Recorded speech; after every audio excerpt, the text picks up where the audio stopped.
حکمران تو وہ تھے لوگوں کی دہلیز پہ امن دینے والے، لوگوں کی چوکھٹ پہ جو ہیں وہ نور بانٹنے والے۔ حضرت عمر جن کو تخت حکومت پہ بیٹھتے تھے اور ان کا تخت کو سونے زبرجد کا نہیں تھا، مسجد نبوی کی چٹائی تھی، اور سارا دن وہاں بیٹھ کے لوگوں کی باتیں سنتے، اور جب رات کے اندھیرے گہرے ہوتے عمر بھیس بدل کے مدینے کی گلیوں کا گشت کرتے۔ کہا تمہارے گھر سے دھواں نکل رہا ہے اور بچے رو رہے ہیں، ان کو کھانا کیوں نہیں دیتی؟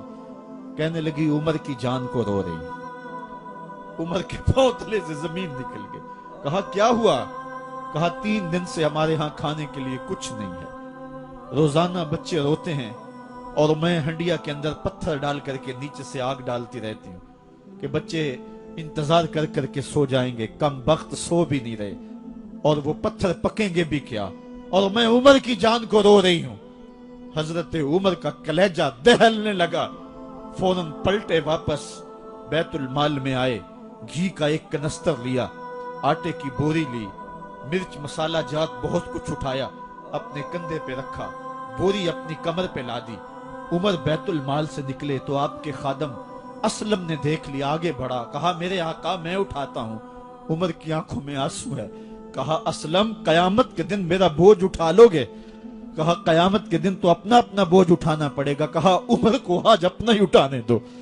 حضرت عمر وہ گھی کا کنستر اور وہ آٹے کی بوری سر پہ اٹھائے ہیں اور اس خاتون کے گھر جاتے ہیں اور دستک دیتے ہیں۔ وہ جب دیکھتی ہے اس کی جان میں جان آ جاتی ہے۔ کہا جلدی جلدی آٹا گوندو، اور عمر سبزی کاٹنے لگ جاتے ہیں۔ حضرت عمر رضی اللہ تعالی عنہ سبزی تیار کر دیتے، ادھر آٹا گند جاتا ہے، اور پھر اوپر چولہا رکھا جاتا ہے، چولہے کے اندر آگ رکھی جاتی ہے، وہ کھانا پکانے لگتی ہے، آگ بجھتی ہے۔ تاریخ نے لکھا ہے آگ بجھنے لگتی ہے، عمر جھک کر کے پھونکے مارتا ہے، عمر جھک جھک کے پھونکے مارتا ہے۔ کھانا پک گیا اور بچوں کے سامنے کھانا رکھ دیا، بچے کھا رہے ہیں۔ اب بچے رو رو کے نڈال ہو چکے تھے۔ حضرت عمر اپنے ہاتھوں کو اور اپنے گھٹنوں کو اور اپنے پاؤں کو زمین پہ لگا کے، جس طرح بکری کا بچہ چلتا ہے ویڑے کے اندر، کبھی ادھر چلتے ہیں کبھی ادھر چلتے ہیں، تاکہ بچے مجھے دیکھ کے خوش ہوں اور دل میں کہتے عمر جتنا رلایا ہے اب اتنا ہنسانا بھی پڑے گا۔ تو کبھی عمر امیر المومنین، یہ میں کسی آج کے جو ہے وہ لوگوں کے ووٹوں پہ منتخب ہونے والے حکمران کی کہانی نہیں سنا رہا، میں اس عمر کی کہانی سنا رہا ہوں جو 23 لاکھ مربع میل کا حکمران ہے، آدھی دنیا کا بادشاہ ہے۔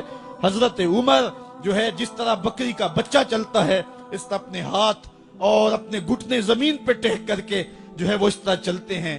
بچے عمر کو دیکھ کے مسکراتے ہیں۔